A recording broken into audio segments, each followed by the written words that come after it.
Hi, language learning. That's what I talk about once a week on this channel. Language learning is a huge market. Depending on where you go on the internet, there's all kinds of different numbers about the size of the language learning industry or the size of that market. $60 billion in 2023, going to grow to $300 billion.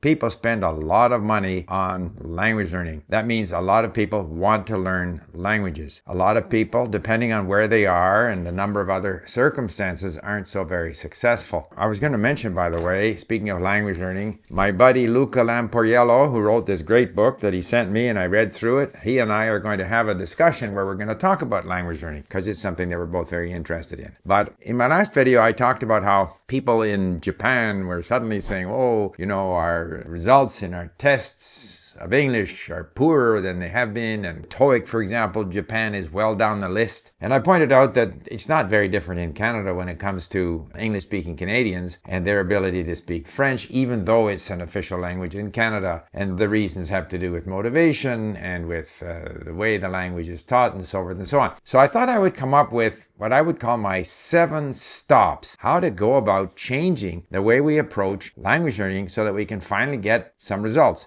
Remember, too, that the situation of someone in Japan or an English-speaking Canadian in Vancouver is very different from that of someone in Europe, say, or in an area of the world where people are surrounded by many different languages. And so it's easy to hear these languages. It's easy to turn on the television set and hear them in the original language. You can jump on a train or get in your car and drive across the border to another place nearby where you can speak a different language. That's a different situation. But when you're in English-speaking North America or you're in Japan, it's much more difficult to have an opportunity to hear the language, to speak in the language you're learning.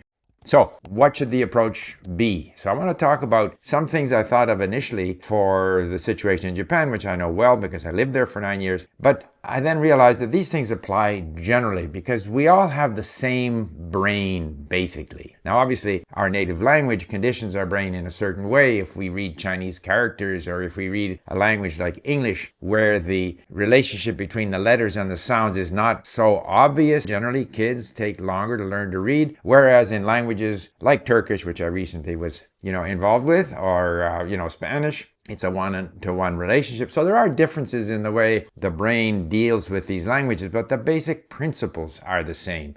We listen, we hear, we convert sound to meaning. If we read, we then have a code that converts those signs on a piece of paper or on a screen into an equivalent phonic representation, and we take it down through and we get meaning from that. All the same. Doesn't matter where you live. However, in some parts of the world, you're in a better position to learn or you're more motivated to learn. So, 7 things that we should stop doing.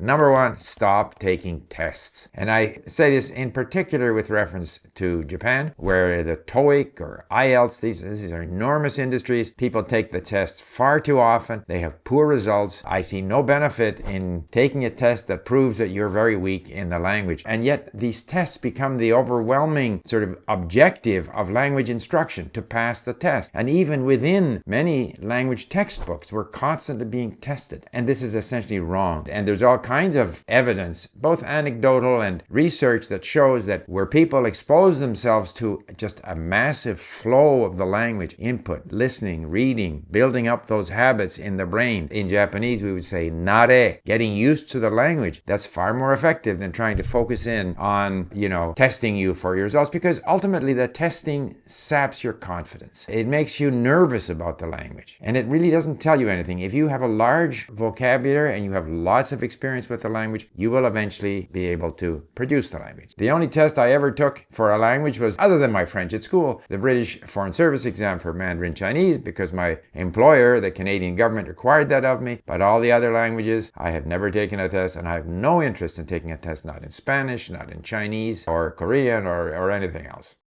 Second, stop going to language class. It's not necessary. It's expensive. It's not very effective in terms of use of time. You have to go there. You have to sit in class. It might be fun. You have your friends there. You have a teacher who inspires you. Perhaps it's motivating. I'm not saying that for an unmotivated learner that it isn't a good thing to do. But if you are motivated, we learn in our brains. We learn wherever we are. We live in a world where we can take our language content with us wherever we are. Listening, reading, finding people to talk to. The major focus of our language learning should be outside the classroom, not inside the classroom.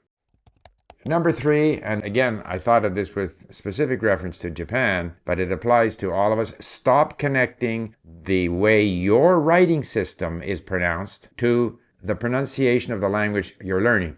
This is an extreme problem in Japanese, to the extent that Japanese people use katakana, which is one of the phonetic systems in Japanese. To the extent that they use that phonetic system to learn other languages, they get horrible results. Because if you take a word like clerk, for example, then in katakana there is no RK sound. So it's krak, krak. That's all they have. That's the phonetic system. And I've often mentioned this before. My father, who was originally from Czechoslovakia, he would say Šulda, or he would say Nova Scotia, rather than getting used to what the writing system of the language you are learning, how it relates to pronunciation. And that has to be learned initially by perhaps some explanation, but more than that, massive listening and reading. Whenever I start a new language, I don't spend a long time on the values of the letters in the language. I kind of gloss over it, maybe go back if I have some questions, but more than anything, I listen and read, and I accept how the writing system is connected to pronunciation in that language. So don't connect your own writing system and the values of letters in your own writing system to the language, to the pronunciation of the language you are learning.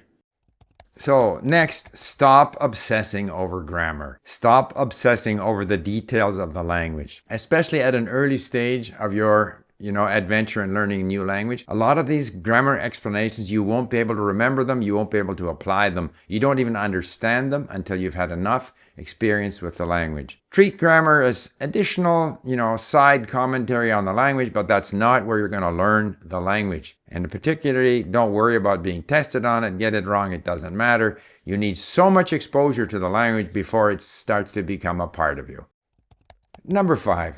Stop with the role-playing, or in the case of Japan, eikaiwa, where learners sit around and talk to each other with a limited range of vocabulary. In particular, this role-playing, you're going to pretend you're in some scenario, situation where you have to come up with words and express yourself in what is actually an artificial situation. You're far better off to spend your time allowing your brain to assimilate the language, get used to the language, rather than putting yourself in this situation where you're basically rehashing the limited vocabulary that you have.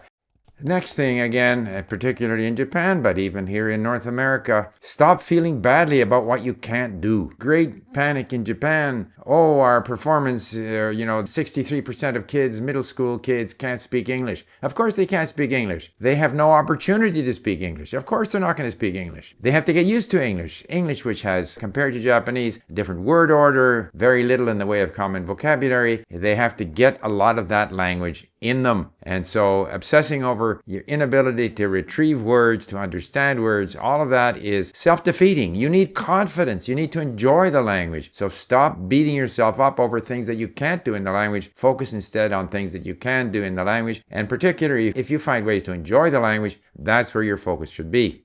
The next stop is stop memorizing. How much can you memorize? You can't memorize. For example, on my statistics at Link, I have, whatever it might be, 30, 40, 50,000 words in different languages that I've learned at Link, that I have acquired naturally, that I have acquired through massive listening and reading. And gradually these words have become a part of my initially passive vocabulary. A smaller subset become part of my active vocabulary, but I haven't deliberately memorized them, because you can only memorize so much. And every time you're memorizing off a list, whether it be a list for TOEIC or whether it be an Anki deck. You're learning words or trying to learn words in isolation, whereas we know from research that we are better able to retain words when we encounter these words in different contexts, so that we start to acquire the ability to anticipate what's going to happen in the language. That's how we acquire words. That's how we acquire the language. Which reminds me, by the way, that when I talked about the obsessive focus on grammar, all of my experience when I was teaching English at Link is the issue is not grammar. The issue is word usage. Developing that natural ability to know which word is used in which situation together with which other word. That encompasses the sense of correct usage, call it grammar, but it comes through massive exposure to the language, not by studying lists of words in isolation or obsessing over rules of grammar. Trying to remember the rule is not going to enable you to understand or to speak well. Having a large vocabulary naturally acquired is going to help you eventually speak better.